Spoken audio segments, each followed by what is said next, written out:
Focus. Ideate. Innovate. Enable.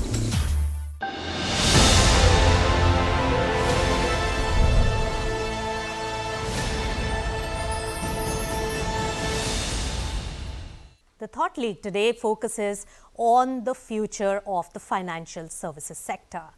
The space is experiencing huge amount of disruption, but how to ensure preservation after the dust settles down?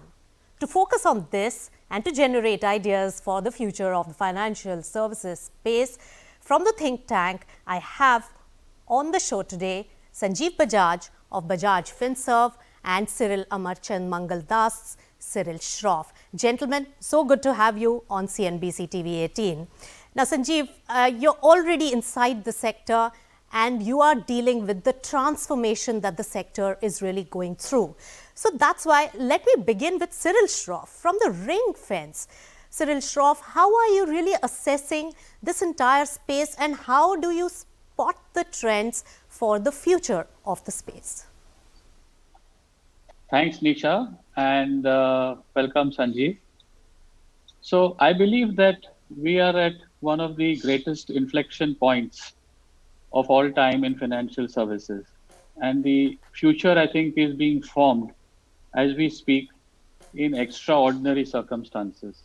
And I believe that there are really two major forces at play. One is impact of technology and big data, and this predates COVID-19. And the second is the consequences of the pandemic and the global recession, which follows not too long ago from the global financial recession of about 10 years ago, but some of that residue is still there. So what is changing? A lot. And I think I have about 7 or 8 points on what is changing and which is going to predict what the future is going to be. First, I think there is a trend of disintermediation and the battle for the consumer. The rules of the game have changed completely. Secondly, the morphing of old institutions into new age finance providers, which includes the technology adoption of banks as well as fintech, including like Sanjeev's firm. The third, which is nascent now but is going to become huge, is the entry of TechFin, which is different from fintech. For example, if you think of some of the big technology players of the world, the Facebooks, the Amazons, the Googles of the world, and when they end up provision of financial services, that's going to be a game changer, and they're just at the door.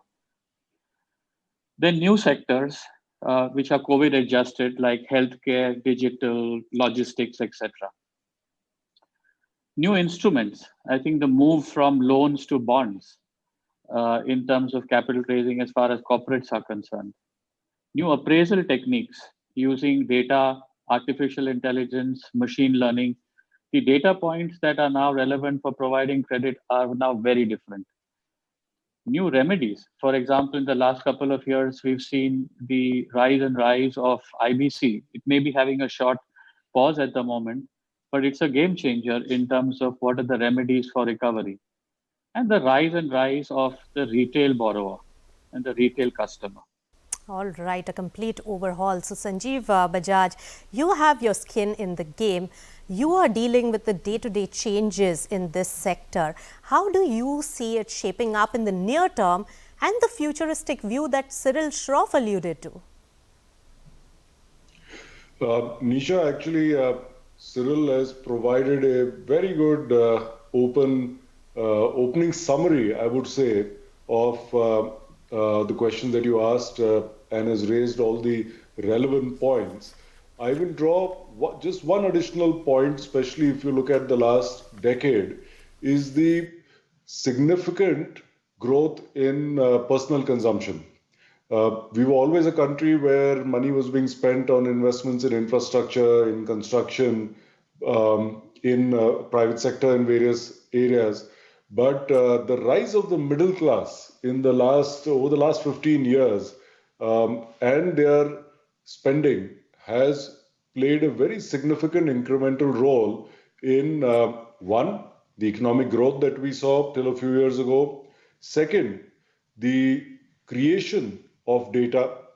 And third is learning how to use that data correctly. And that's why when you look at the last now even 5 years, so many new NBFCs have come up because RBI doesn't give out bank licenses easily. So if you have to build a new lending company, it's through the NBFC route. And so many of them have come up and they have already started disintermediating financial services. And it's important to understand that typically banking works when you catch hold of a customer, get him to open a bank account, and then for the rest of his life sell him products and services. So you make a little bit of money on each such transaction. But with the NBFCs, with the fintech companies starting, most of them end up building capabilities only around one line of products or services or one customer segment. So you have somebody that's just catering to MSMEs. You have somebody else that is just doing short-term loans for 2 weeks, where if you can't meet your salary for the whole month. So they are disintermediating the typical ways for banks to earn money, which now means that if I'm a bank account holder, I may have put my money in the bank on which I will get interest, but I may not go to that bank for all my products and financial services. I may go to many of the other options that are there. And this is going to fundamentally change how banks are run. The financials of banks, smarter ones, have already seen this change and have started working towards it. But those that have not will find themselves increasingly excluded from this new set of customers and their equivalent demand. Right. So Sanjeev as well as Cyril, from all your answers basically on finance sector, I hear more words like data come up more often. So of course it's going to be very, very important. But Cyril Shroff, as we see the changes in the overall scheme of things, also the regulations and policies will have to catch up with those changes. What are the quick policy fixes that are required for this transformation and the vision that you had mentioned? It must be neutral to point of origin. Secondly, the competition law framework, whether it's part of the competition law legislation or it is part of financial sector regulation, will have to be agnostic and must create a level playing field. Yes. You have to regulate the service rather than just the service provider. Then we need to be ready for complex technology-based algorithmic products which are going to come, because as we see the rise of technology, big data, and as we move forward, I think we are just at the foothills of artificial intelligence. And when that goes forward, we will need not just a regulatory basis for it, but also an ethical basis on which you need to regulate this, because otherwise you could have a lot of human biases which are built in, that you will not lend to a particular community or a particular geography or others. And these are human biases that fit, and you can't regulate for it. So we'll have to create, along with the regulatory underpinning, we'll need to create ethical underpinnings as well. Then privacy regulations, which need to evolve in tandem as well. I suggest you watch the movie Social Dilemma. It teaches you a lot in terms of what's happening and what is going to come. Right, the social dilemma, everybody's been talking about it. Sanjeev, do you think that's going to seep into financial services also? And to the point that you mentioned about the relevance of many of the players currently, do you think that to survive in the future, the sector, as the landscape changes, may have to go through a phase of consolidation? And here I'm not just saying M&A, but also some of the companies may dilute into insignificance because they cannot deal with the changes.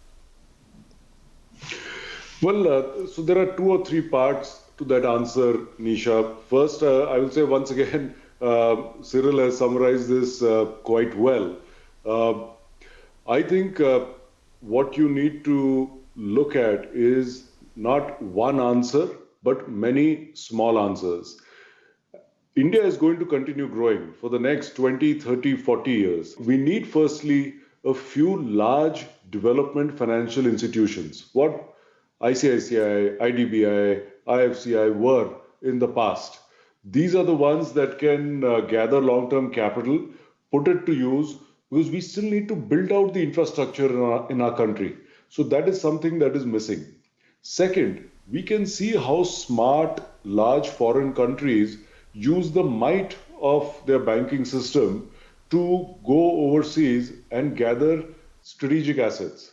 So I think it would be perfectly understandable if the government were to consolidate a couple of the large banks, and as you know, they've already talked about it, they've been doing a little bit, and make it very clear that a significant part of their mandate would be playing a strategic role for the government, and then investors who come in with open eyes. So you end up doing that. The government keeps a significant control so that it can drive the strategy of those large banks. But everything else the government must get out of. Today, the rest of the public sector banking is holding this country back. Right. Then, to me, the next step is for a country of India's size, for the opportunity that we have ahead of us, we have too few lenders and too few banks. So when you talk of consolidation, consolidation is with a particular purpose. Like I gave you an example for some of the public sector banks. I think you need to let a million flowers bloom. You need at least 2 to 3 bank licenses a year for the next 10 years. You need to open up banking. A small finance bank license is no different from a regular bank license. If at all, it is just limited in certain ways, but you have to still meet all the requirements. What if I want to set up a digital bank only catering to customers coming online who will get all their products and services only on their smartphone? I may be happy with just 1 million customers. I want to set up a small, profitable, excellent bank. I can't open up rural branches for that. Yep. The PSL requirement, why should it be mandated on me? If at all, do the flip side. What I would urge the regulator to do is incentivize someone to go and create a rural lending business or a rural lending bank rather than forcing them to. Today within PSL, I think 18% requirement on lending is agri loans, and almost no bank meets this year after year. Yes, of course, we'll come to that. But Sanjeev, you made some very, very important points. And also, government to reach its goals not by force, but probably by incentivizing the players. That's an important aspect coming in. But very quickly, Cyril Shroff, of course, when we were talking about consolidation and the changing landscape of this particular sector, it's a large sector and it is the lifeline of any economy. But banks, NBFCs and several others like insurance, AMC, etc. are different. We cannot paint them with the same brush. How do you see different pockets behaving in these times differently? And what about consolidation aspect in that? So whenever there is a crisis, the strong get stronger and there is a shakeout of the weaker. As far as banks are concerned, I think there is a policy imperative that generally speaking, RBI and the government will not let a bank fail. As they say, a bank is a bank. So no matter what happens, they will either merge it or capitalize it or something will happen. So banks will find a different kind of solution. And for growth reasons, of course, the entire consolidation, which Sanjeev mentioned, will need to happen. So that's as far as banks. NBFCs will be a little different. I think they will be fewer and they will be bigger. Many of them have raised capital even though they don't need to. And I think that those are some of the NBFCs that will survive. I also see that going forward, there will be a reduction of biases or stereotypes on ownership. The assumption that promoter-led NBFCs are more vulnerable than non-promoter-led NBFCs is a thesis that has been thrown to the winds. Because in the last 18 months, we've seen both types. So we will see probably a more ownership agnostic NBFC model, which will be really based on the true financial strength and the capital structure rather than who owns it. I think one of the points that we need to build on is really whether an NBFC is a good route to a bank, because it's NBFC like a learner's license, just to build on what Sanjeev was saying. And it's a journey to the bank. So I think the stronger NBFCs will probably set themselves up for moving and growing up to be banks. The third segment, I think, is fintech and others, which could include a number of other financial institutions, where some of the criteria will be different. But I think many of the stronger ones, which are few, will get stronger, but a large majority of them will either get acquired, and the acquirers may either be banks, NBFCs, technology players, and some of them may find just different models too, or some may just go under. We've spoken about what the financial services sector can look like in the future. But more exciting will be some of those products and the big disruptors, which we're going to talk about when we come back after a very short break. Stay tuned to the Thought Leak.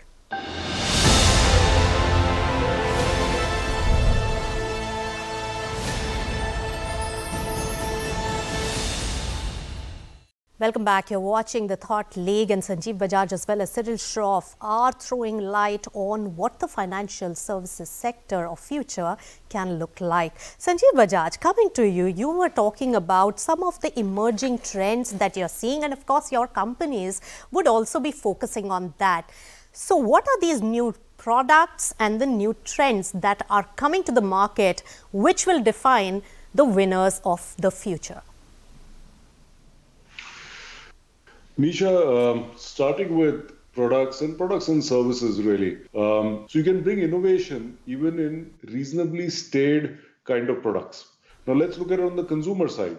You have the credit card lending, you've got home loans, you've got people taking personal loans for different types of products. Now, what if you were to combine some of these, where you combine a service with a loan and an insurance policy?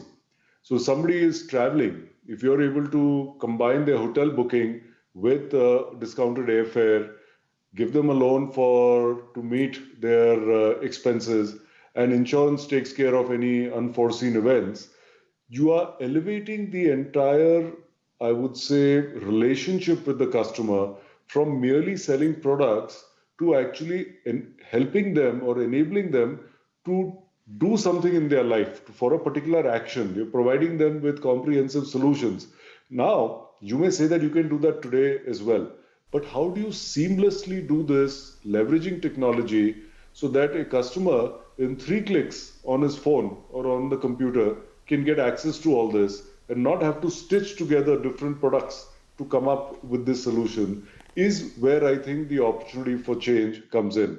And to do all this, you have to leverage data significantly. Not only your transactional data, but experiential data. Of course, with explicit customer approval. But customers who want more customized deals, who want deals that reflect their own level of risk, and those that are low risk, are open to sharing this data as long as they know they can trust the provider with whom they can share this data. And towards this, the government also, with the India Digital Stack, both 1 and 2, with the entire MSME platform called Ocean that they've developed, or more recently on the health side, where again, you can bundle a set of financial services around health services. So with the health stack that the government has announced, is actually creating an open platform for various, both incumbents, but also challengers, to come in and provide the next level of solutions. Right, next level of solutions, and obviously coming in from the tech space. So a lot of fintech disruptions are really expected there. But Cyril Shroff, there is also the flip side of TechFin. What do you have to say about that, and how is that going to play an important role in shaping up the future? But when you talk of TechFin, they come from a completely different sort of point of origin. I mean, take examples of Google, Facebook, Amazon, or others. So they have 3 things. I think first and foremost, they have a very deep relationship with the customer. This is going to be one of their winning advantages, because they have so many data points in relation to the customer. One. Secondly, I think they have mountains and mountains of cash. So that's another advantage. And the third is that their ownership model is completely different. They don't have restrictions that the promoter shall be only 15% or 25% or anything. They are globally owned and have no restrictions whatsoever. Maybe when they enter into this service, they might have a different model in terms of how they will have to regulate themselves. But the regulatory mindset in terms of how you approach the growth of TechFin is something which no regulator across the globe has yet has yet understood. The US, there have been congressional hearings on this from a competition law angle. And just to take the example which Sanjeev gave just now on 3 clicks, where you can get a loan, an insurance product, and a ticket. There will be issues in terms of how you bundle services together, because this is a classic competition law dilemma in terms of how you're going to sort of package services to do it. Are you going? Right. So important points made there, and I would say that consume the technology and the evolving technology and don't get consumed by it, probably an important aspect there. But Sanjeev Bajaj, you were also mentioning that data privacy is going to be so important, not just in social networking apps that we see right now and much talked about, but in the financial services as well. See, this is going to be, the coming decade is going to be about data, how data is used for better outcomes while still protecting what is private to the individual. And to the points that, again, Cyril made, if you think about it, the Olas and the Oyos of the world have already broken old rules to create new ones. Regulated industries like financial services, this takes longer, but we will see that happening. And both in London and in Singapore, the financial services regulators there have wholeheartedly embraced a sandbox environment where you can try out new initiatives which don't go as per current rules. The Singapore Monetary Authority actually not only encourages this, they don't act only as policemen, they actually act as facilitators, as enablers, as investors. They help out sometimes with money if the startup can't have that. Now, we do have, again, sandbox regulations that have been created and are in place both by the RBI and the IRDA. They need to look at this, again, not as a new set of rules, but as a way to help innovation, to drive innovation and create the rules of the future. Thanks so much for joining us on this discussion, Sanjeev Bajaj, with your great ideas and futuristic thinking of the sector that you are working in right now and dealing with the transformation and the overhaul that the sector is going through. Thank you, gentlemen, for joining us right here on the Thought League on CNBC TV 18. So those were some of the very important points that were being made on the financial services sector. But I would say the biggest takeaway has been the effective use of data, which is going to be the big fuel for driving up the economy in the future. And the effective use is going to really make certain players relevant and some of the players may die down. So that's going to be the game changer for the future of financial services. With that, it's a wrap. Thanks so much for tuning in.